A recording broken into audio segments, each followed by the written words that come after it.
आज 5वें दिन का क्लास है और प्रतिशत है। जैसे मैंने आप लोगों से वादा किया था कि 13 दिन के अंदर में एसएससी, जीडी और एमटीएस में अब तक के आए सारे सवाल को हल करते हुए एक संपूर्ण तैयारी की बात करूंगा।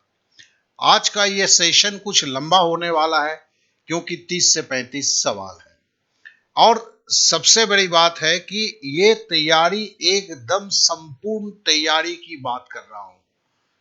जो कोचिंग क्लास में जाते हैं, दूसरों से तैयारी करते हैं, इस पर केंद्रित करके देख लें तो समझ में आ जाएगा कि इस वृद्ध की बातों में कितना सच्चाई है। और ये 5 दिन का क्लास, साथ ही साथ रेलवे का भी मैं एक क्लास चला रहा हूं, वो भी फ्री है। आपका यूपीएसआई का भी क्लास चल रहा है, वो भी फ्री है। साथ में जिनकी बेसिक में प्रॉब्लम है, चाहे वो आपका अंक गणित में हो, चाहे अलजेब्रा में हो, चाहे त्रिकोणमिति में हो, सबके बेसिक क्लास है। और सबके साथ जो है फ्लैश कार्ड जैसी एक अति आधुनिक चीज है जिससे आप बहुत जल्दी तैयारी कर सकते हैं। और इसके साथ जो है मॉक टेस्ट पेपर है। और अगर मैं एसएससी, जीडी और एमटीएस की बात करता हूं तो उसी पैटर्न पर बने हुए मॉक टेस्ट पेपर्स होते हैं। इसके लिए आपको बहुत ही सिंपल करना है। आपको खाली गूगल में डी फिर एकेडमी लिखना है, ACA, जैसे यह दिख रहा है DEMY। और जैसे ही इसको टाइप करके आप गूगल में सर्च करते हैं, तुरंत मेरे वेबसाइट पे चले जाएंगे जहां पर सारा चीज सजाया हुआ है। आप पहले पेज पे ही रखा हुआ है और वहां पे सारे वीडियो से सब कुछ है। तो यहाँ वहां पर भी ये 5 दिन का मतलब ये तो 5वां दिन का क्लास, पिछले 4 दिन का क्लास है। और साथ साथ वहां पर दूसरे सब्जेक्ट के भी क्लास अगले सप्ताह से लगने वाले हैं। तो चलिए, मेरे को जो पहले सूचनाएं देनी थी वो दे दिया है। अब चले हम क्लास की तरफ बढ़ते हैं। तो पहला सवाल जो है वो आया हुआ है आपका 2017 में मल्टीटास्किंग का था। ए 360 से 20% अधिक है तो ए का मान क्या है? बहुत ही आसान है। आपने 360 लिखा, 20% ज्यादा है मतलब क्या लिखेंगे? 120। और मैंने बताया है कि प्रतिशत को भिन्न में कैसे चेंज किया जाता है, तो बटे 100 आपने लिख दिया। अब देखिए, सुन्ना सुन्ना कट गया, 36 को 12 से गुना करते हैं तो 432 होता है। इस तरह से इसका उत्तर 432 हो गया। चलिए अब अगले सवाल पे चलते हैं। थोड़ा सा मैं आज जल्दी चलूंगा क्योंकि बहुत सारे सवाल हैं। अब है पी क्यू से 25% कम है तो क्यू पी से कितना प्रतिशत अधिक है? काफी जनरल क्वेश्चन है। यह भी 2017 में मल्टीटास्किंग में आया था। तो क्या लिखेंगे आप? देखें कितना कम है जी, 25% है ना, तो 25 लिख दिया। कम है, कम का मतलब क्या? डंडा खींचा और 100 माइनस 25 लिख दिया। ठीक है ना? कम है, ज्यादा होता तो प्लस होता, कम है तो माइनस है। ठीक है ना? और गुना, इसे प्रतिशत में व्यक्त करना है तो 100 से गुना कर दिया। तो देखिए 25/75 हो गया, मतलब 1/3 हो गया। 25/75 बराबर 1/3 हो गया। 1/3 को 100 से गुना करेंगे तो 33.33% होगा। तो ये सबको पता है। इस तरह से इसका उत्तर जो है 33.33% हुआ। चलिए अब अगले सवाल पे चलते हैं। बोलता है P का 30% Q का 40% है। P का 30% बराबर Q का 40% है तो Q P से कितना प्रतिशत कम है? तो देखिए पहले हम क्या लिखेंगे? P का 30% मतलब का मतलब गुना, 30% बराबर भिन्न में कैसे लिखेंगे? 30/100 बराबर लिखेंगे Q का मतलब Q गुना, और 40% बराबर भिन्न में लिखेंगे तो 40/100 हो गया। अब इसमें से हम काट कूट करते हुए हमें क्या निकालना है? हमें निकालना है P/Q बराबर क्या होगा? हमने निकाला, देखिए 40 तो रह गया, बटे 100, और ये जो 100 है ये इधर चला जाएगा, इसलिए गुना 100 हो जाएगा। और ये 30 जो है इधर ये ऊपर है तो ये नीचे आ जाएगा। ठीक है, तो नेचुरली क्या होगा, देखो 100 और 100 कट कट गए, शून्य से शून्य कट गया, तो बराबर क्या होगा, P बटे Q बराबर है 4/3। अब जरा यहां पर ध्यान देंगे, किताबों में है तो आप लोग बहुत कोई समझ नहीं पाते हैं, क्योंकि क्लास में मेरे से बहुत सारे लड़के पूछते हैं। देखो इसको एक छोटे से आप समझ सकते हो ना, 4x मत पकड़ो, P बराबर 4 पकड़ लो, Q बराबर क्या पकड़ लो, 3 पकड़ लो। देखो इसलिए मैंने पीले रंग का यहां पर बराबर का सिंबल दिया है। तो P 4 है, Q 3 है, ठीक है ना। Q P से कितना प्रतिशत कम है, चलो बाद में तो प्रतिशत निकालेंगे, अभी तो ये देख लेते हैं P Q जो है P से कितना कम है, Q 3 है, P 4 है, मतलब 1 कम है। तो बराबर हमने लिख दिया, क्या बराबर लिखा 1। अब देखो किससे कम है, P से कितना प्रतिशत कम है, P का मान क्या है 4, तो 4 के मुकाबले बोल रहा तो बटे 4 लिख दिया। अब देखो ये भिन्न है, इस भिन्न को प्रतिशत में करने के लिए क्या करेंगे, सिंपली गुना 100 से कर देंगे, ठीक है ना। तो 4 से 100 कटे तो 25 हुआ, तो इस तरह से उत्तर जो है इसका 25% हो गया। ठीक है, तो आशा करता हूं ये सवाल आप समझ गए होंगे। अब चलिए दूसरा सवाल पे आते हैं। P Q से 30% अधिक है, R Q से 30% कम है, R P से कितना प्रतिशत है। देखो Q से P 30% अधिक है, R Q से 30% कम है, तो देखो Q के मुकाबले ही दोनों की बात हो रही है, Q को बीच में रख के बात हो रही है, तो हम क्या लिखेंगे भैया, Q बराबर 100 ले लिया, ठीक है ना। तो फिर P क्या होगा, 130 होगा, 30% ज्यादा है ना, तो बराबर 130 हो जाएगा। और R क्या होगा, बोलता है Q से 30% कम है, Q अगर 100 है तो R क्या होगा, R 100 से 30 घटा देंगे तो बराबर 70 हो जाएगा, ठीक है। अब देखो बोलता क्या है, तो R P से कितना प्रतिशत कम है, पहले तो ये पता कर ले कम कितना है, 130 से 70 घटाएंगे तो 60 होगा।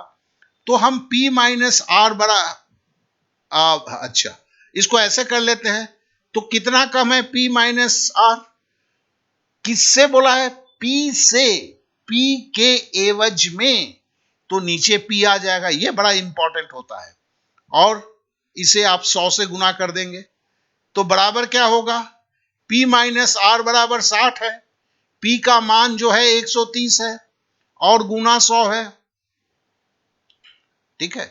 और जब इसे काटेंगे तो फिर देखें कि ये 46.15 होगा और 46.15 ये हुआ, ठीक है ना। अब यहां पर जो इसको दशमलव में निकाला गया है, इसके पहले हर वीडियो में मैंने भाग दे के दशमलव में निकालना सिखाया है, इसलिए अब चूंकि ये आज का लंबा वीडियो है इसलिए मैं आज नहीं करूंगा।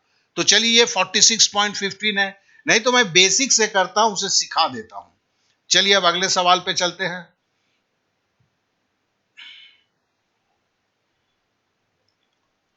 500 को पहले 20% से घटाया गया तथा फिर उसे 25% से घटाया गया, अंतिम मान क्या है।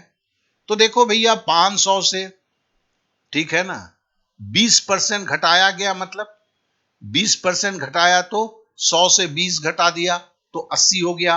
80% को भिन्न में कैसे लिखेंगे, 80/100।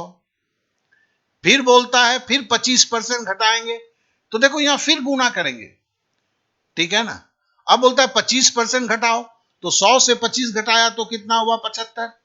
75% को भिन्न में कैसे लिखेंगे, 75/100। देखो एक ही मोटा मोटी क्रियाक्रम चल रहा है यहां पर, तो 2 शून्य यहां से कट गया, यहां से 25 या 75, 25 चौके 100, 4 हुआ, 4 से आप उधर 20 हुआ तो, और 60 हुआ, 60 को 5 से गुना किया तो 300 हुआ।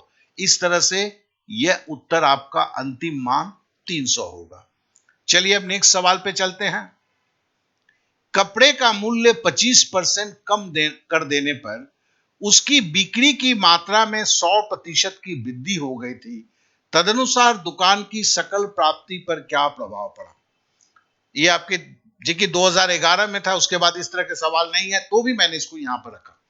तो देखो, इस तरह के सवाल को जैसे किताबों में है, वो मैं जो करता हूं उससे भी छोटा है, लेकिन थोड़ा सा कहीं समझने में मेरे को लगता है कि बच्चों को प्रॉब्लम होता है, इसलिए मैं एक लाइन इसमें ज्यादा होता है और इसको कैसे मैं बोलता हूं उसे सुन लो। पहले मैं पकड़ लिया, पहले कपड़े का जो था मीटर था 100 रुपये करके, और 100 मीटर हर दिन बेचता था। एक दुकानदार है, तो पहले जो था 100 रुपये करके 1 मीटर कपड़ा बेचता था और हर दिन का 100 रुपया बेचता था। तो मतलब रात को जब अपने कैश बॉक्स में वो देखता था तो 100 गुने 100 बराबर 10,000 रुपए मिलते थे। अब नए केस में क्या हुआ, लालच हो गया, उसने बोला कपड़े का दाम थोड़ा घटा देते हैं, तो देखते हैं बिक्री तो मेरी बहुत बढ़ जाएगी, तो उसने 25% प्रॉफिट घटा दिया, मतलब अपना दाम घटा दिया। तो 100 रुपए का माल कितना में किया, 75 रुपए में, जिससे उसकी बिक्री सही में बढ़ गई। 100 की जगह 120 मीटर अब बिकने लगे, तो गुना 120 मीटर, तो 75 रुपए करके 120 मीटर का कितना होता है, 75 गुने 12, 90, 900 होता है, तो 9,000 रुपए। तो देखो, पहले जब था 100 रुपये मीटर बेचता था, 100 मीटर बेचता था, 10,000 रुपए आते थे। अब जो है 75 रुपए करके मीटर बेचता है और 120 मीटर बिकता है, तो 9,000 रुपए। तो लॉस कितना हो गया, हानि कितना हो गया, 1,000 रुपए की हानि हो गई। अब 1,000 हानि हुई, कहां से हुई भैया, 10,000 रुपए पहले कमाता था, तो हमने डंडा मारा, नीचे 10,000 कर दिया, और इस भिन्न को प्रतिशत में करने के लिए क्या है, गुना 100 करेंगे। अब तो आप सीख ही गए हैं, तो इस तरह से ये काट कूट करेंगे तो आपको आएगा 10%। तो मतलब उसकी लॉस जो है, उसकी जो सकल मतलब है क्या, उसकी जो टर्नओवर है, टर्नओवर पे 10% की मतलब लॉस नहीं हुआ, कमी हो गई। तो चलिए अब अगले सवाल पे चलते हैं। 498 किस संख्या से 17% कम है। ये देखो 2013 में, लेकिन इस टाइप के सवाल आते हैं, इसके लिए मैंने इसको रखा है। तो फिर हम इसको बोलते हैं कि चलो एक्स का, तो एक्स का अगर 17% कम होगा, तो मतलब 100 में से 17 घटाएंगे तो कितना होगा, 83 होगा। अब 83% है, तो मतलब बटे 100 करना पड़ेगा मुझे। अब ये चीजें आपको मैं बोल रहा हूं, तो सुनते सुनते तो दिमाग में ऐसे ही आ जाता है। बराबर कैसे, कितना हुआ, 498 रुपया। और हमें क्या निकालना है, वो संख्या जो मैंने एक्स माना था, मतलब ये सबको यहां से भगाना है। तो बराबर एक्स बराबर क्या होगा, तो एक्स बराबर होगा, डंडा खींचा पहले, 498 को लिखा और गुना 100 हो जाएगा, ये इधर आ जाएगा तो गुना 100 और बटे 83। ठीक है ना। अब देखो, सीधी दिखती है, 6×18 का 8 हाथ में रहा, 1 6 48 और 1 49, मतलब ये 6 बार जाएगा, 6 से 100 को गुना करेंगे तो 600 हो जाएगा। ठीक है ना। इस तरह से 600 से 17% कम करने पर 498 आता है। चलिए अब अगले सवाल पे चलते हैं। 160 के 15% में कितना जोड़ना होगा कि 240 के 25% के बराबर हो जाए। देखिए, इस तरह के सवाल पहले बहुत आते थे, बीच में रुक गए हैं, और ये कभी भी आपको दिखने को मिल सकते हैं। तो और आप मोस्टली देखेंगे हर किताब में इस तरह के सवाल होते भी हैं, आपने पहले भी सीखा होगा। तो चलिए इसे, ये तो बहुत ही आसान है। 160 का 15% मतलब 160 गुने 15 बटे 100। ठीक है ना। और काट पीट हम करेंगे तो आपका हो जाएगा ये 24। दूसरा है 240 का 25%, 25% मतलब 25 बटे 100 बराबर हो गया आपका 1/4। 1/4 से 4 से 240 को देंगे तो 60 हो जाएगा। तो कहता क्या है, यहां पर कहने का मतलब 160 का 15% मतलब 24, 24 और 240 का 25% बराबर 60। तो सीधा पूछा है कि 24 में मैं भैया कितना जोड़ूं कि 60 मिलेगा। तो हम सीधा करते हैं, 60 से 24 घटा देते हैं ना, तो बराबर 36। तो हम बोलते हैं कि भैया आप अगर 36 जोड़ देंगे तो फिर आपको मिल जाएगा। 160 के 15% में 36 अगर जोड़ देंगे तो जो मिलेगा वो 240 के 25% के बराबर होगा। चलिए अब अगले सवाल पे चलते हैं। दो धनात्मक संख्याओं का योग उनके वर्गों के योग का 20% है और उनके वर्गों का अंतर का 25% है यदि संख्याएं x और y है। मैं ये बोल सकता हूं कि एंटायर आप लोगों के एग्जाम में इस तरह का लेंदी सवाल एक ही बार आया था, नहीं एक और आया था। तो ये जो है देख के घबराइएगा नहीं, प्रैक्टिस जरूर बना के रखिए। तो मैंने देखो दो धनात्मक संख्या x और y ले लिया। अब बोलता है दो धनात्मक संख्याओं का योग, चलो x प्लस वाई हुआ ना, बराबर क्या होगा, उनके वर्गों के योग का 20%। उनके वर्ग मतलब x का स्क्वायर प्लस y का स्क्वायर का 20%। तो मतलब x का स्क्वायर प्लस y का स्क्वायर गुणे हमने 20% क्या लिखूंगा, 20/100। यहां गलती हो गई, यहां पे ये मेरे को ब्रैकेट डालना चाहिए था, चलो कोई बात नहीं है। बराबर क्या हुआ, x square plus Y square, देखो 20 से 100 काटेंगे 5 होगा तो नीचे 5 आ जाएगा, ठीक है। अब देखो x प्लस वाई का मान क्या हुआ, x square plus Y square by 5। अब इसको फिर से पढ़ते हैं। दो धनात्मक संख्याओं का योग उनके वर्गों के योग का 20% है, ये तो लिख दिया। और मतलब दो धनात्मक संख्याओं का योग, और का मतलब ये हुआ उनके वर्गों के अंतर का 25% है। मतलब यहां यह बोलने की कोशिश किया जा रहा है, इस तरह के सवालों को समझेंगे कि x प्लस वाई ही जो है वो अब जो है उनके वर्गों का अंतर मतलब x square minus y square का 25% है, का मतलब गुना 25% बराबर 25/100, ठीक है। तो ये तो समझ में आ गया। अब 25 को 100 से काटेंगे तो 25 चौके 100 होता है, तो बराबर क्या लिखेंगे, x square minus y square divided by 4। अब देखो x प्लस वाई बराबर इतना है, राम बराबर श्याम है, राम बराबर हनुमान है, तो श्याम और हनुमान बराबर है, यही हुआ ना, ठीक। जैसे मैं बोलता हूं x प्लस वाई 5 रुपया है, ठीक है ना, 5 रुपए में चॉकलेट मिलता है, 5 रुपए में आपका कोको कोला मिलता है, तो चॉकलेट और कोको कोला का दाम बराबर है। तो यहां भी यही मतलब होता है। तो हम बोल सकते हैं x square plus Y square बटे 5 बराबर जो है x square minus y square बटे 4। अब क्या करेंगे, अब देखो 4 से इन दोनों को गुणा कर देंगे, 5 से इन दोनों को गुणा कर देंगे, तो क्या आएगा, चलो एक सेपरेटर डाल देते हैं। तो ये 4x square plus 4y square होगा, 4 से जब दोनों को गुणा करेंगे देखो बराबर ये क्या होगा, 5x square minus 5y square, मतलब 5 से दोनों को गुणा करेंगे तो इस तरह से ये 5x square minus 5x square minus 5y square. अब अगर माइनस 5y स्क्वायर को इधर लेके आते हैं तो क्या होगा, ये माइनस जो है प्लस में चेंज हो जाएगा, तो 5 और 4 9y स्क्वायर हो जाएगा, ठीक है ना इधर।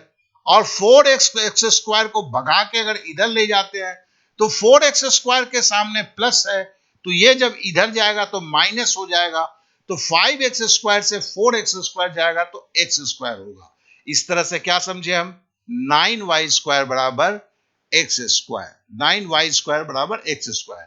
और इन दो, अब इसका वर्गमूल करने का जरूरत तो था नहीं, चलो कर दिया है तो क्या करें। अब 9y स्क्वायर का वर्गमूल करोगे तो क्या होगा, 3y होगा बराबर। अब अगर इधर वर्गमूल किया तो इधर भी करना होगा, तो बराबर एक्स स्क्वायर का वर्गमूल करेंगे तो x होगा। हालांकि इसकी जरूरत नहीं है, मैंने एक्चुअली इसको लिखा बाद में, इसका किया नहीं। अब इसको हम अलग से करते हैं, x प्लस वाई ये बोला है डिवाइडेड बाई एक्स स्क्वायर, यही मान निकालना है ना मुझे। अब देखो x प्लस वाई तो भैया मेरे पास X square plus Y square बटे 5 है, तो बराबर मैंने लिखा क्या, बराबर मैंने x square plus Y square बटे 5 लिख दिया, ठीक है ना। ये किसका मान है, एक्स प्लस वाई का, अभी बटे ये एक्स स्क्वायर लिखना है तो फिर मेरे को गुना ये एक्स स्क्वायर, मैंने एक्स प्लस वाई बराबर x square plus Y square बटे 5 जो यहां पर दिया हुआ है हमने जो निकाला था उसका मान रखा एक्स प्लस वाई के जगह पे। बाद में फिर एक्स स्क्वायर को भी तो रखना है ना, इसलिए एक्स स्क्वायर को यहां रखा। अब बराबर क्या हुआ, अब देखो यहां पर हम देखते हैं एक्स स्क्वायर बराबर क्या है 9y स्क्वायर, तो एक्स स्क्वायर के जगह अगर 9y स्क्वायर रख देते हैं तो यहां क्या होगा 9y square plus Y square, 9y square plus Y square बराबर 10y स्क्वायर। ठीक है ना, जगह नहीं था यार इसलिए मैंने ऐसे किया। तो x square plus Y square को क्या किया, एक्स स्क्वायर के जगह पे 9y स्क्वायर लिखा, क्योंकि देखो एक्स स्क्वायर बराबर 9y स्क्वायर बोला गया है, तो यहां 9y square plus Y square बराबर 10y स्क्वायर, फिर डंडा खींचा। अब देखो 5x स्क्वायर है, 5 है, एक्स स्क्वायर बराबर क्या है 9y स्क्वायर है, 9y स्क्वायर को 5 से गुना करोगे तो क्या होगा 5 9 45y स्क्वायर। अब देखो वाई स्क्वायर काट दिया, अब 5 से काटो 5 दूनी 10, 5 9 45 बराबर 2/9 हुआ। ठीक है ना, यही आपका उत्तर हो गया, जो आपका उत्तर 4 नंबर में है। ठीक है, तो आप समझ सकते हैं कभी कभी इस तरह के बिजली के झटके जो है आपको भी एग्जाम में लग सकते हैं। तो चलिए अब अगले सवाल पे चलते हैं। किसी संख्या के 30% में से 40 घटाने पर परिणाम जो है 50 आता है, तो संख्या का मान क्या है। तो देखो किसी संख्या का, तो चलो भैया x मान लेते हैं, का 30% का मतलब गुना, 30% मतलब 30/100 भिन्न में लिखेंगे तो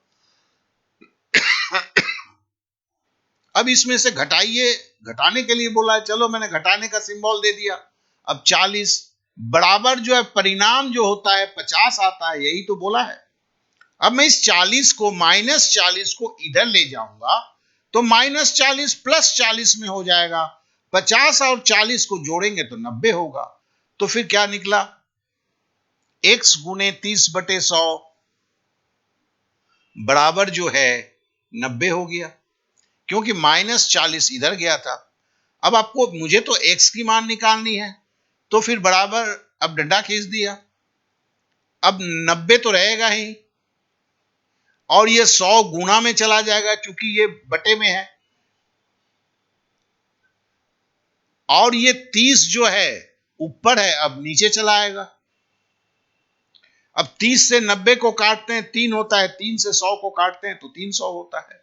इस तरह से ये जवाब आया कि 300 के 30% से 40 घटाने पर परिणाम 50 आता है। तो आप समझ गए। चलिए अब अगले सवाल पे चलते हैं।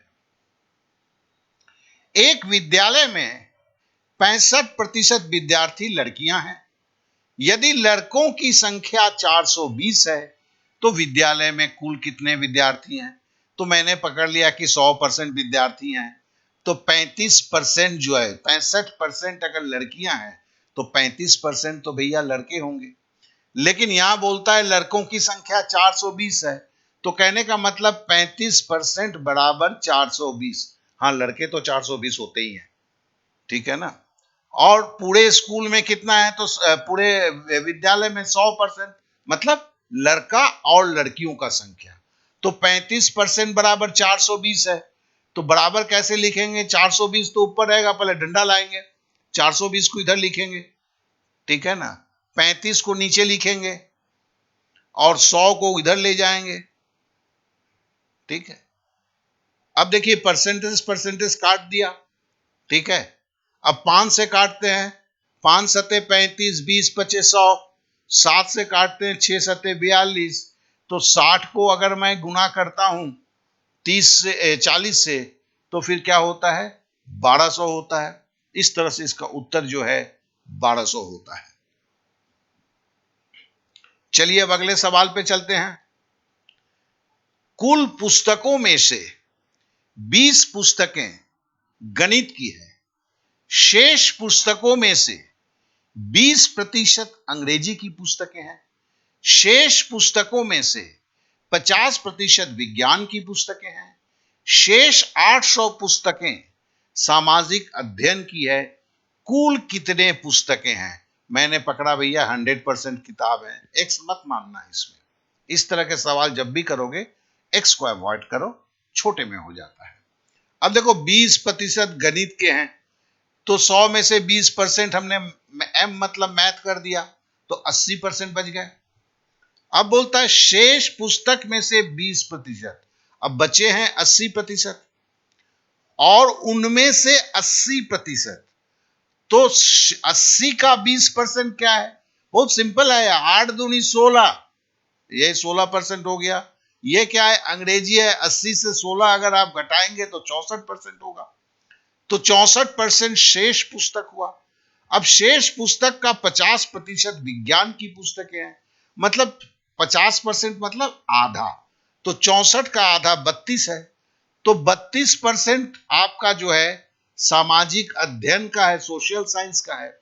और यहां बोलता है शेष 800 पुस्तकें सामाजिक अध्ययन का है, तो मतलब 64 का आधा 32% जो है वो बराबर 800 पुस्तक है, जो 32% रेस्ट है, ये बराबर है सामाजिक अध्ययन का 800 पुस्तक है। तो 32% 800 है, हमें 100% पता करना है, तो 100% बराबर क्या होगा? आप जानते हैं, फिर डंडा खींचेंगे, 800 को ऊपर लिखेंगे, 32 को नीचे लिखेंगे, और 100 को गुना में ले जाएंगे ऊपर। ठीक है ना? अब देखिए परसेंट परसेंट काट दिया, अब 4 से काटते हैं, 4 अट्ठे 32, 25 इधर हुआ, और 4 अट्ठे जो काटे था 8 से काटा तो ये 100 हो गया। ठीक है ना? तो बराबर कितना हुआ? बराबर आपका 2500 हुआ। यहां 25 हुआ था, यहां 100 हुआ था, 100 को 25 से गुणा किया, 2500 हो गए, तो मतलब 2500 टोटल पुस्तकें थी। चलिए अब अगले सवाल पे आते हैं।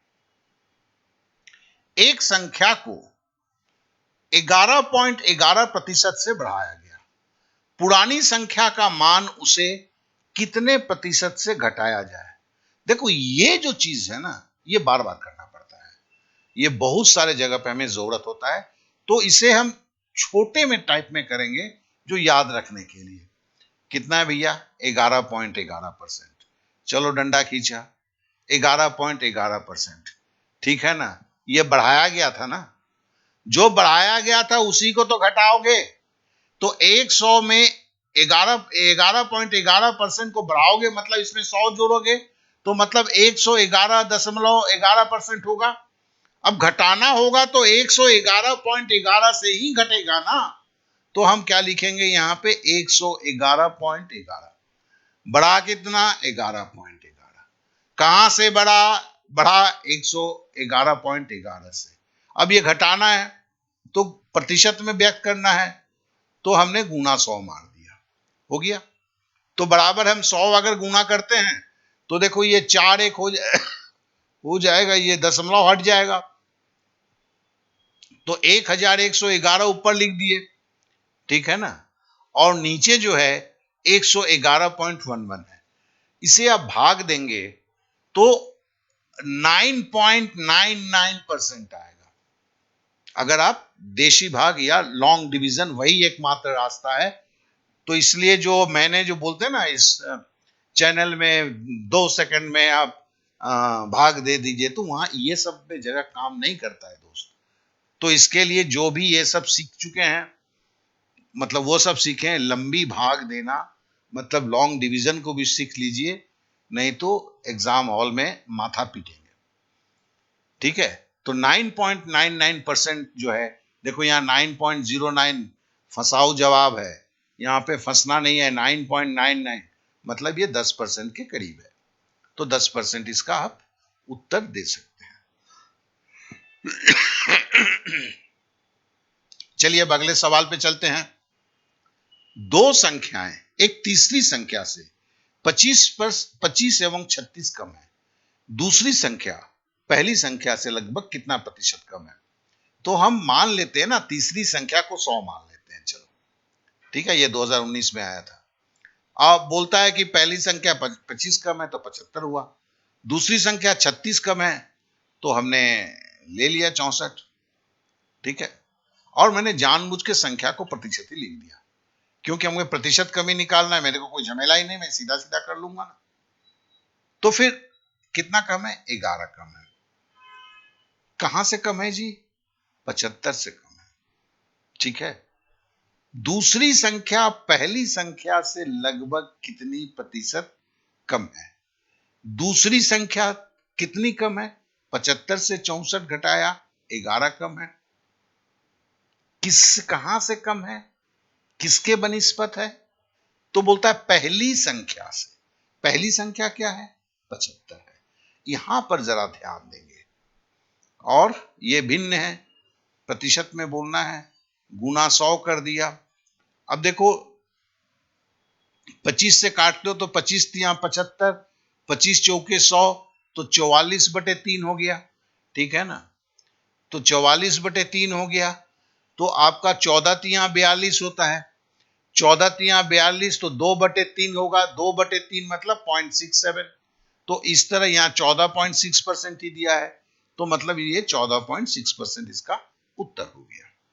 चलिए अब अगले सवाल पे चलते हैं।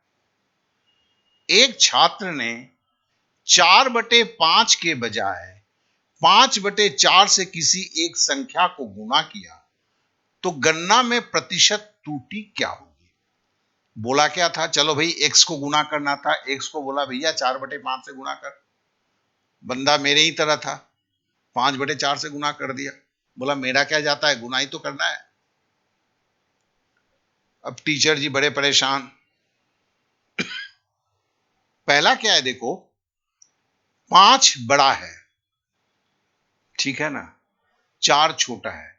मतलब यहां 4 को 5 से भाग दिया गया है, यहां 5 को 4 से भाग दिया गया है।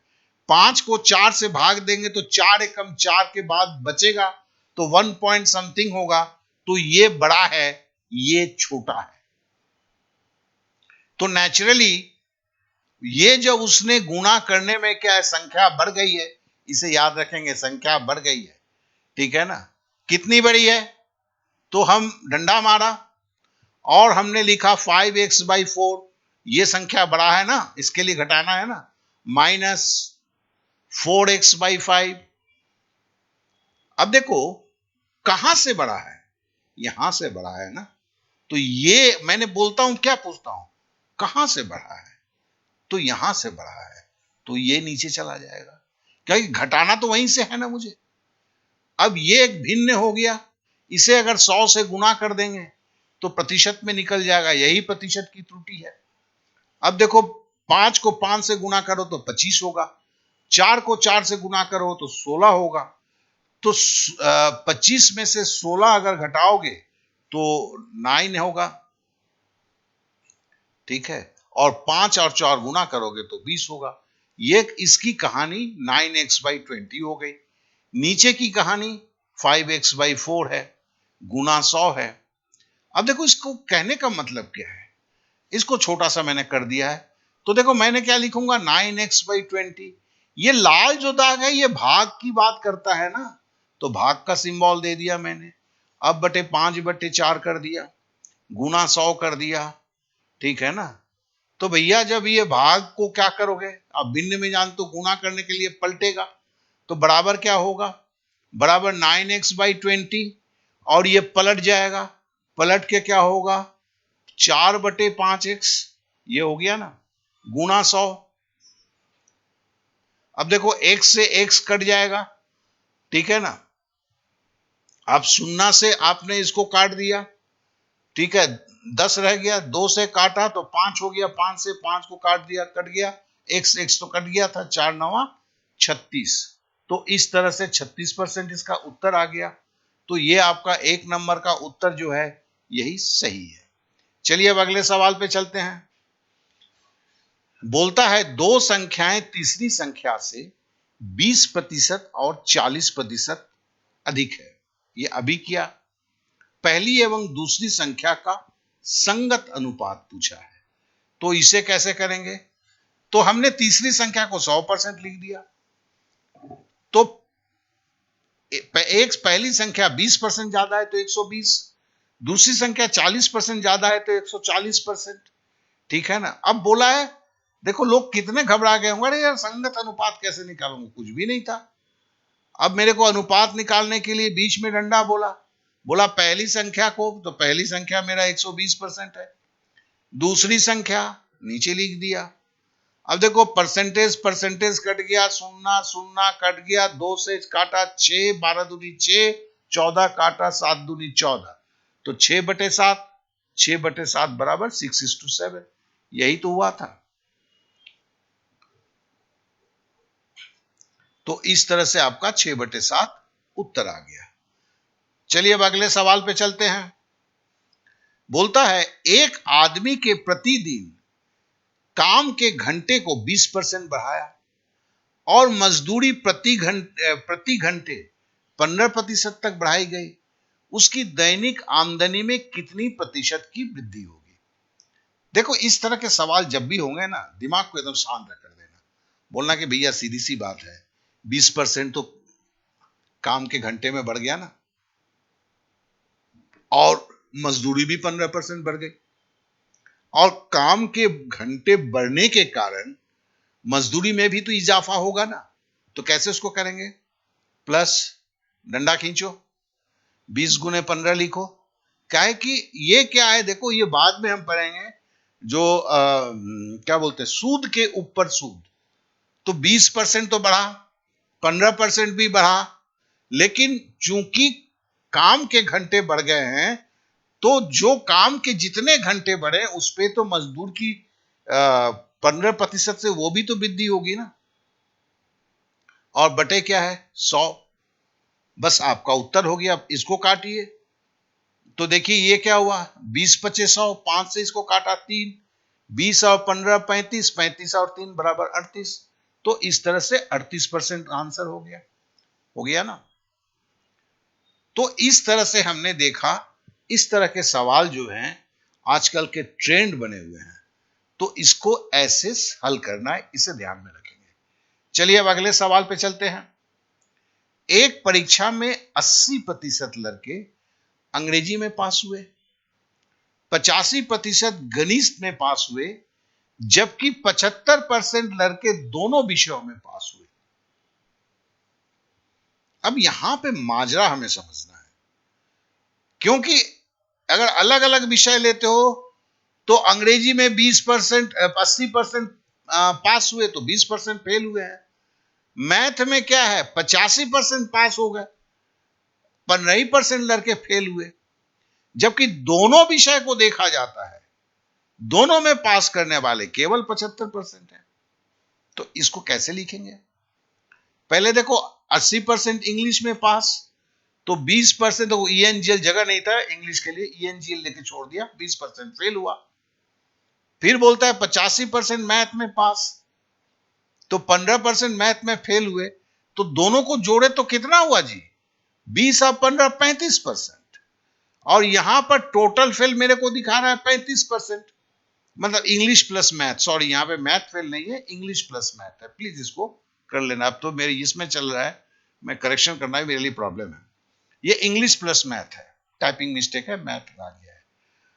अब देखो डिफरेंस का फेल किया है, यहां अगर 75% पास हुआ है दोनों विषयों में, तो कहने का मतलब 25% फेल हुआ है। ठीक है, तो हमें क्या नहीं मिल रहा है, यहां 35% मिल रहा है, यहां 25% मिल रहा है, तो डिफरेंस का फेल जो है वो 10% का है। तो मतलब 10% वो छात्र हैं जो दोनों सब्जेक्ट में फेल हुए हैं। यही 10% के चक्कर में 25 और 35 आ रहा है। क्यों, ये दोनों जगह फेल हुए, इसके लिए ये 10% का डिफरेंस आ रहा है। अब यही 10% बराबर क्या है, बोलता है 45 लड़के दोनों विषयों में फेल हुए हैं। तो मेरे को समझ में आ गया 10% बराबर 45 है। परीक्षा में बैठे कुल लड़कों की संख्या तो भैया 100% था, तो 100% बराबर क्या है, देखो 10 में एक शून्य चिपकाया, तो इधर भी 45 के बाद एक शून्य चिपकाया, तो इस तरह से ये 450 उत्तर हो गया। तो चलिए अब अगले सवाल पे चलते हैं। एक कक्षा में परीक्षा में लड़कियों के औसत प्राप्तांक 73 है लड़कों के 71 थे। पूरी कक्षा के औसत प्राप्तांक 71.8 थे। उस कक्षा में लड़कियां कितने प्रतिशत थी? ऊपर वाले से वास्ता रखो, दूसरे किसी भी आलतू फालतू स्टाइल में मत जाओ। ये सिंपली एलिगेशन मेथड से हो जाता है। देखो यहां पे क्या बोला है, लड़कों को एवरेज 73, लड़कियों को, लेकिन लड़कियां कितनी है नहीं बोल रहा है। लड़कों को एवरेज मार्क्स 71 है, लड़के कितने हैं नहीं बोल रहा है, और पूरे क्लास का एवरेज 71.8 है। तीनों एवरेज दिया है, और कहीं पर भी मुझे यह नहीं बता रहा है कि आपके जो टोटल लड़के कितने थे, नहीं बोल रहा है। और सीधे पूछता है कि लड़कियों की कितनी प्रतिशत थी। देखो यहां पे कभी लड़कियां कितनी थी नहीं पूछा जा सकता है, तो पूछा लड़कियां कितनी प्रतिशत थी। तो सिंपली देखो मेरे पास तीन चीज हैं, एक 73, 71 और 71.8, तीनों एवरेज है। जैसे ही तुम्हें तीन एवरेज के फिगर दिखे ना, तुम्हें एक जन की याद आनी चाहिए, वो एलिगेशन की। तो को बॉयज और गर्ल्स हमने लिख दिया। बॉयज 73% है, लड़के 71% हैं, और सब दोनों का मिलाकर औसत कितना है, 71.8 है। अब हम एलिगेशन का डंडा खींचा, ठीक है ना। अब 71.8 से 71 घटाया तो 0.8 आया। अब 73 से 71.8 घटाया तो 1.2% आया। अब बॉयज बटे गर्ल क्या हुआ, अब देखो 0.8% ऊपर हुआ, ठीक है ना, नीचे 1.2। अब देखो पॉइंट, अगर मैं पॉइंट तो काट दिया। अब क्या 4 से काटता हूं तो 4 दूनी 8, 4 तियां 12, तो बराबर 2/3। तो मतलब अगर उस स्कूल में दो लड़के ये थे, दो मतलब सॉरी विद्यार्थी में दो लड़के थे तो 3 लड़कियां थी, इसका मतलब यही हुआ, ठीक है ना। तो इसमें हमें लड़कियों का निकालना है, लड़की का प्रतिशत। तो हम बोल सकते हैं लड़की बराबर प्रतिशत क्या है, कितने टोटल थे, 5, 2 लड़के 3 लड़की में, 5 में 3 लड़कियां हैं। तो हम क्या लिखेंगे, गर्ल्स बराबर डंडा खींचा, ऊपर ऊपर 3 लिखा, क्यों, लड़कियां 3 हैं, और कुल छात्र कितने हैं, 3 और 2 5, 5। तो ये एक भिन्न हुआ। इस भिन्न को प्रतिशत में अगर चेंज करना है तो हमें 100 से गुना करना होगा। तो इस तरह से ये 60% हुआ, क्यों, 20 25 100, 20 से 3 से गुना किया तो 60 हुआ, इस तरह से 60%। तो ये सिंपल मेथड है, फटाफट हो जाता है, इसको आप ध्यान में रखेंगे।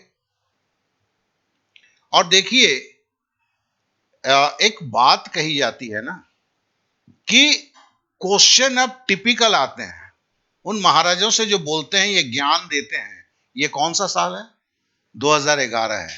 पीछे का भी जो सवाल दिखाया था मैं, कौन सा था, 2013 का था। तो ये ज्ञान दान जो होता है ना आपके चैनल्स में, मेरे को लगता नहीं है कि कोई ठीक से पीछे के पेपर्स को देखता भी होगा। चलिए अब अगले सवाल पे चलते हैं। किसी परीक्षार्थी को परीक्षा उत्तीर्ण करने के लिए 40% अंक प्राप्त करने हैं। वह 180 अंक प्राप्त करता है और बराबर अंकों से अनुत्तीर्ण हो जाता है। परीक्षा में पूर्णांक कितने थे। अब देखो सीधी बात बोलता है 180 मार्क्स मिले और एक फेल हो गया 180 मार्क्स से। तो मामला क्या था भैया, मिला 180, फेल हुआ 180 से, तो उसको लाने कितने थे, 360। 360 में वो 180 लाया है, 180 नहीं लाया है, तो इसके लिए फेल हो गया। अब बोलता है कि मिनिमम पासिंग मार्क्स 40% है, तो कहने का मतलब है 40% बराबर 360, ठीक है ना। और एग्जाम में भैया 100% होता है, तो 100% अगर होगा तो क्या करेंगे, फिर वही डंडा खींचेंगे, 360 ऊपर रहेगा, 40 नीचे आ जाएगा, 100 ऊपर चला जाएगा। तब से कर रहे हैं, आप सीख चुके हैं। अब देखिए 4 से आपने शून्य से शून्य काट दिया, 4 से 36 को काटा, 4 9 36, 9 से 100 को गुना किया तो बराबर 900 हो गए, ठीक है ना। इस तरह से उस परीक्षा में पूर्णांक जो थे 900 थे। चलिए अब अगले सवाल पे चलते हैं। एक वस्तु की कीमत 10% कम हो जाती है और उसकी खपत जो है 20% बढ़ जाती है, तो वस्तु पर खर्च में कितने प्रतिशत कमी या वृद्धि होगी? देखो मैंने एक तरह से वहां किया है, ठीक है ना। एक और भी तरीके से कर लेते हैं, ये छोटा है, वो समझ में आता है, ये बिना थोड़ा सा बिना समझे इसको करना पड़ता है। जैसे क्या लिखते हैं भैया, 10% की कमी आई तो -10%, 20% बढ़ गया तो +20%, ठीक है ना। और ये कमी और ज्यादा का भी तो कुछ असर होगा ना, तो इसके लिए माइनस क्या, प्लस और माइनस गुना करेंगे तो क्या होगा, माइनस होगा। फिर बीच में डंडा खींचा, 10 और 20 का मिली भगत होगा, तो 10 गुने 20 कर दिया, ठीक है ना। प्रतिशत कितना प्रतिशत ऊपर या नीचे जानने के लिए नीचे 100 मार दिया। अब देखो 20 में से 10 घटाया तो 10 हुआ, और माइनस यहां पे सुन्ना सुन्ना कट गया तो -2 हो गया, तो 10 में से -2 चला गया तो बराबर 8 हो गया। लेकिन 8 क्या है, +8% है, तो मतलब 8% की वृद्धि होगी, उसके धंधे में 8% की वृद्धि होगी, ठीक है। तो मैंने दो तरह से किया, जो आपको सही लगे। तो चलिए अब अगले सवाल पे चलते हैं। यदि आर की आय क्यू की आय से 30% अधिक है, क्यू की आय पी की आय से 20% अधिक है। देखो यहां क्यू की बात कर रहा है, लेकिन आर की आय क्यू से 30% अधिक है, क्यू की आय पी की आय से 20% अधिक है, ऐसे में पी की सबसे कम है। ऐसे सवालों में आपको पी को 100 लेना होगा, ठीक है ना। क्यू मिडिल में है, लेकिन पी जो है चूंकि कम की बात है, वहां के सवाल में क्या था, क्यू से दोनों ज्यादा था, इसलिए आपने क्यू को 100 ले लिया।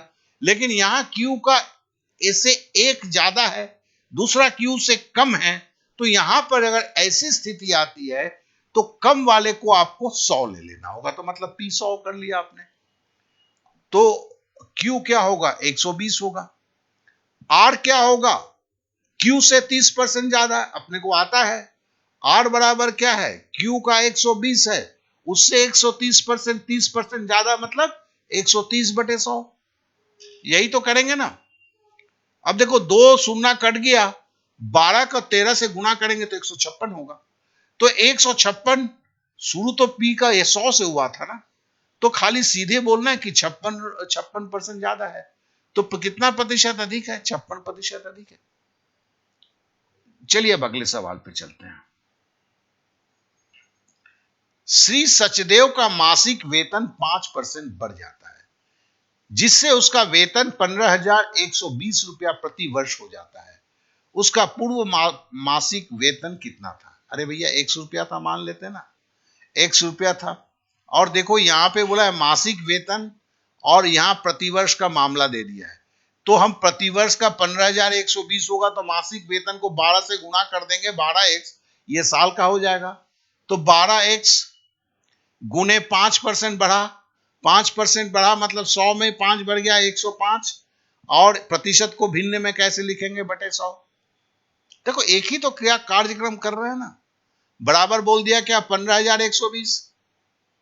अब x बराबर क्या होगा, तो देखो बराबर डंडा खींचा, 15,120 को लिख दिया, ठीक है ना, 100 को ऊपर ले गया, 105 को नीचे ले गया, और 12 भी यहां पे है ना, इसको भी लेके जाना होगा ना, तो गुना 12 नीचे आ गया। अब जब इसको काटेंगे आप, देखो ये क्या है, 20/21 है, 5 से काटेंगे तो 20 पचे 100, 21 पचे 105, और ये देखो 2 1 3 1 4 5 9, मतलब ये 20 है तो ये 4 से भी कटेगा, 3 से भी कटेगा, तो ये पूरा कट जाएगा, काट के 1440 होगा। तो इस तरह से इसका उत्तर जो है 1440 रुपया। फिर से बता दूं कि अगर आपको सारे चीज चाहिए तो आप खाली डीडी एकेडमी गूगल पर सर्च करें, आपको जो भी चाहिए वहां पर सारा कुछ मिलेगा। चलिए अब अगले पे चलते हैं। किसी मशीन के मूल्य में प्रति वर्ष 5% का ह्रास होता है, मतलब कम जा रहा है। यदि उसका वर्तमान मूल्य 2 लाख रुपए है तो 2 वर्ष बाद उसका क्या मूल्य होगा। देखिए यहां पर लोग जिस तरह से करते हैं, इसका सिंपल तरीका वैसे नहीं करके सिंपल है कि 2 लाख रुपए लिख दो यार, ठीक है ना। 5% घट रहा है ना, ह्रास होता है मतलब कम हो रहा है ना, तो 100 से 5 घटाओगे 95 प्रतिशत को भिन्न में मतलब बटे 100। और ये एक बार नहीं हुआ, 2 साल से हो रहा है, मतलब एक बार और गुना 95/100 करोगे, क्योंकि ये 2 साल होगा। 3 साल होता तो 3 बार करते, ठीक है ना। अब देखो 4 शून्य तो 4 शून्य कट गया, 1 2 3 4। अब 95 को 20 से गुणा करना है तो ये 190 होगा, 190 को 95 से गुणा करना है और करेंगे तो ये आपको 1,80,500 होगा। तो यही इसका उत्तर होगा, ठीक है। चलिए अब अगले सवाल पे चलते हैं। पहले वर्ष के दौरान एक गांव की जनसंख्या में 5% की वृद्धि हुई, दूसरे वर्ष में वो 5% का घट गया, तो दूसरे वर्ष के अंत में उसकी जनसंख्या 47,880 थी। तो पहले वर्ष के प्रारंभ में उसकी जनसंख्या कितनी थी? एक्स थी भैया, सिंपल सी बात है। अब बोला कि 5% बढ़ा पहले साल, तो गुना 105/100। दूसरे साल बोला 5% घट गया तो गुना 5% घट गया तो 100 से 5 घटाया 95/100, ठीक है ना। अब देखो ये क्या है, ये 21/20 है, ठीक है, और ये 19/20 है। 21/20 19/20, ठीक है ना। अब इसको करना होगा तो ये आपका जो 47,880 होगा। कैसे होगा भैया? ये 47,880 आपका मान दिया हुआ है। अब x का मान निकालना है। अब x का मान निकालना है तो क्या करेंगे, डंडा खींचेंगे। पहले 47,880 को ऊपर लिखेंगे, ठीक है ना, बिना, ठीक है, चलो 100 ही 100 रख दिया, गुना 100 100, ठीक है। इधर क्या 105 और 95 नीचे चला जाएगा, ठीक है। नजारा बहुत सुंदर है। अब इसको काट कूट करेंगे तो इसकी जो वैल्यू आएगी 48,000 आएगी। इस तरह इसकी उत्तर जो है 48,000 आएगा, ठीक है ना। क्योंकि देखो ये भी 19 से कटेगा, मैंने बोला ये 21 है, और देखो 8 8 16 4 20 7 27, ये 3 से भी कटेगा, ठीक है ना, 7 से भी कटेगा, 19 से भी कटेगा, तो इसके लिए कोई चिंता ना करो। अब आगे चलते हैं। किसी शहर की जनसंख्या में 5% वार्षिक की वृद्धि होती है। यदि शहर की वर्तमान जनसंख्या 3,70,440 हो तो बताइए कि 3 वर्ष पूर्व शहर की जनसंख्या क्या थी।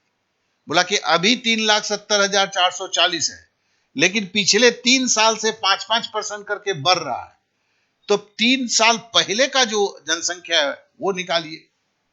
तो देखो इसका बड़ा सिंपल है, आप मान ले वो x था, अब 3 साल करके बढ़ रहा है तो मतलब 105/100 का एक सेट का एक साल हुआ।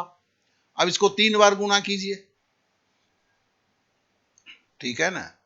और परीक्षा हॉल में जो है दिमाग जो है एकदम बर्फ की माफिक ठंडा हो जाता है जब ये सब सवाल करना पड़ता है। बराबर जो है 3,70,440।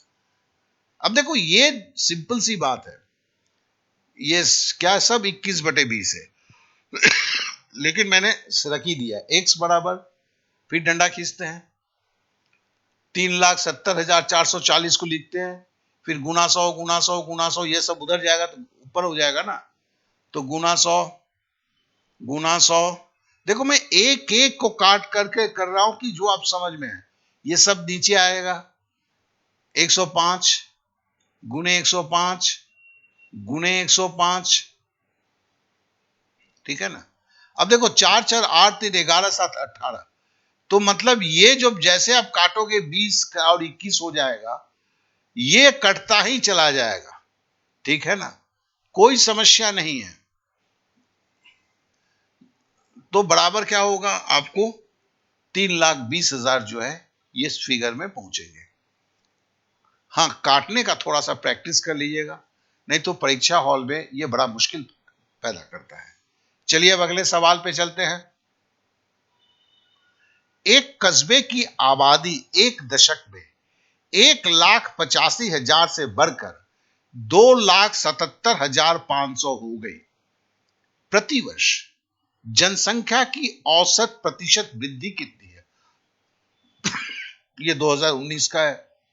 देखो बोलता है अब छोटे छोटे चेंजेस हैं। एक दशक में अगर ठीक से नहीं पढ़ो, फटाफट पढ़ोगे तो ये निकल जाएगा। दशक मतलब 10 साल।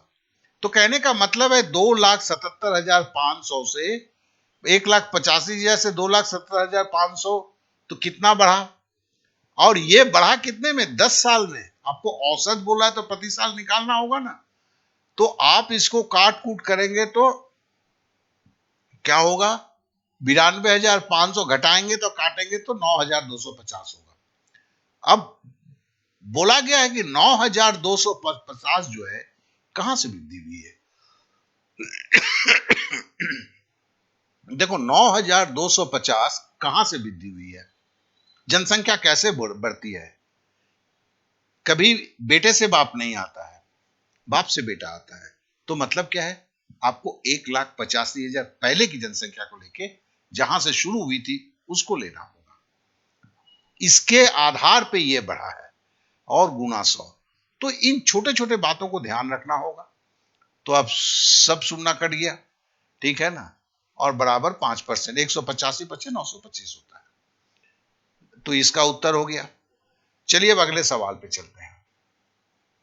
ये 2013 का था, कुछ भी नहीं था, लेकिन थोड़ा सा इस तरह का टेबल देख के लोग घबरा जाते हैं, इसके लिए मैंने दिया इसको।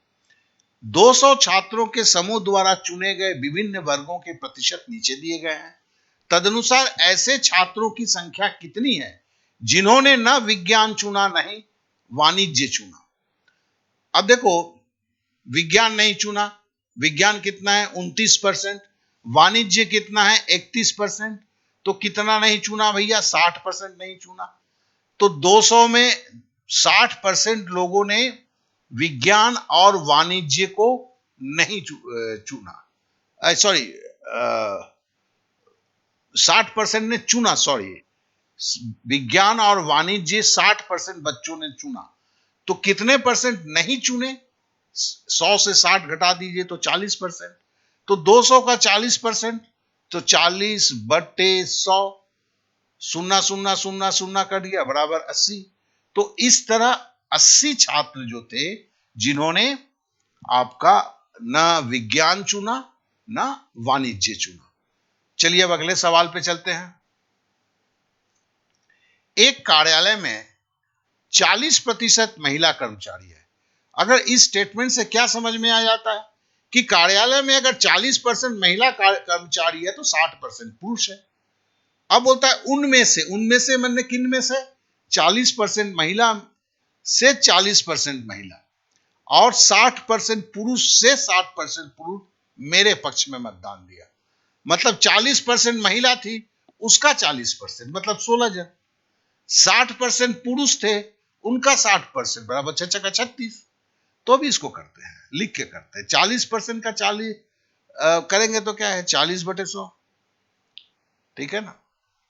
तो कट गया तो कितना हुआ? ये 16% होगा। अच्छा, इधर 60% पुरुष है, उसका 60% मतलब 60% गुना 60/100, ठीक है ना। अब देखो, सुन्ना इसका कट गया, ये सुन्ना इससे कट गया, ये 4 चौके 16% हो गया। प्लस ये सुन्ना कट गया, 6 चक 36% हो गया। तो 16% और 36% जोड़ेंगे तो 52% होगा। तो 52% जो है मेरे पक्ष में वोट दिया हुआ था। ये 2011 का सवाल था, सही था। चलिए अब अगले सवाल पे चलते हैं। ए का x% उतना ही है जितना बी का y% है, तो बी का z% कितना होगा? देखो भैया, कब था ये? 2012 का था। अब ऐसे सवाल लौट के भी आएंगे, तो तैयार हो जाइएगा ऐसे सवालों को भी प्रैक्टिस करने के लिए। तो देखिए, ए का x% उतना ही है, तो अब तो सीख चुके हैं ना। ए का x% मतलब ए का x/100 उतना ही है जितना बी का y%, b गुने y परसेंट मतलब y बटे 100। अब देखो 100 तो कैंसिल आउट हो गया, हमें b का मान निकालना है, क्या है कि b का z परसेंट, तो b बराबर क्या होगा ax और ये y नीचे आ जाएगा, तो हम लिख सकते हैं b बराबर क्या होगा ax बटे y। अब बोलता है b का z परसेंट, चलो लिखते हैं ना भैया, b का z परसेंट बराबर क्या होगा। अब देखो b बराबर तो ax बटे y है, ये लिख दिया, का z परसेंट, का मतलब z परसेंट, तो z बटे 100 लिख दिया, ठीक है ना। तो b का z परसेंट बराबर क्या हुआ, a का zx बाई y गुने 100, मतलब हमने कुछ नहीं किया, a को रखा, यहां पे a गुना x था इसलिए का लिख दिया, x को इधर हटा दिया इस ये पोजीशन करने के लिए, zx बाई y गुना 100। अब ये चूंकि 100 है, इसको हटा देंगे तो क्या होगा, प्रतिशत को जब हम हटाते हैं तो 100 आ जाता है बटे में, 100 को अगर हटा देंगे तो प्रतिशत आ जाएगा। फिर से बोलता हूं, जब आपका x परसेंट था, परसेंट को हटाने के लिए x बटे 100 कर दिया, भिन्न में हो गया, और जब भिन्न ये है नीचे 100 है, zx बाई वाई इंटू 100 है, इस 100 को हटा देंगे तो क्या होगा, zx बाई वाई परसेंट हो जाएगा। तो इसके लिए हम देखो 100 हट गया, zx बाई वाई परसेंट हो गया, यही इसका उत्तर हुआ। तो मुझे इस चीज को इसलिए भी कि हमें पूरे जितने भी सवाल हैं, मैंने रिपीटेशन को खाली अवॉइड किया, नहीं तो जितने भी सवाल थे मैंने सबको लाया, मैं तो जितना मतलब अवेलेबल कर सका मैं। तो आप सभी ने समय दिया, यहां तक पहुंचे, तो इसके लिए आप सभी को मेरा बहुत बहुत धन्यवाद है। साथ ही बोलता हूं कि 13 दिन की जो बात है वो 13 दिन में ही खत्म होगा, बीच में अगर छुट्टियां उट्टियां आ जाएंगे उसके लिए 1-2 दिन बढ़ जाएंगे, और इसे अगर उस तन्मयता के साथ आप तैयारी करेंगे तो किसी भी कोचिंग क्लास से कहीं ज्यादा असरदार होगा, क्योंकि वहां पर वो मॉक टेस्ट मिलेंगे आपको। इसके लिए गूगल पे सर्च करना होगा, जो मॉक टेस्ट पैसे कमाने के लिए नहीं, ट्रेंड को देखते हुए उस तरह के सवालों को रखे, वो आपकी पसंद, मैं आपकी पसंद आपकी नापसंद को दरकिनार करता हूं, लेकिन जब मॉक टेस्ट के पेपर को बेचना पड़ता है, जैसे कमर्शियल मूवी में मतलब है कि व्यूअर्स के मूड को जानना पड़ता है, गाना देना पड़ता है, थ्रिलिंग करना पड़ता है, तभी लोग सिनेमा हॉल में जाके पैसा देते हैं। उसी तरह मॉक टेस्ट का पेपर भी ज्यादा टफ भी नहीं, ज्यादा आसान भी नहीं करेंगे। तो कहने का मतलब है कि उसमें एग्जाम की ट्रेंड की बात नहीं होती है, आपकी इच्छाओं की बात होती है। लेकिन यहां पर जो मैंने देता हूं, आपकी इच्छाओं को मैं कोई कदर नहीं करता, क्योंकि जो एग्जाम में आने लगे होगा और जो इतने साल के एक्सपीरियंस से मैंने सीखा है, उसी के बलबूते पर मैं सवालों का चयन करके देता हूं। तो आप मॉक टेस्ट के भी पेपर करें, कुछ यहां पर भी प्रैक्टिस सेट से लगाएं, तो तैयारी कुछ जमकर अलग अंदाज में होगा। तो चलिए, बहुत बहुत धन्यवाद।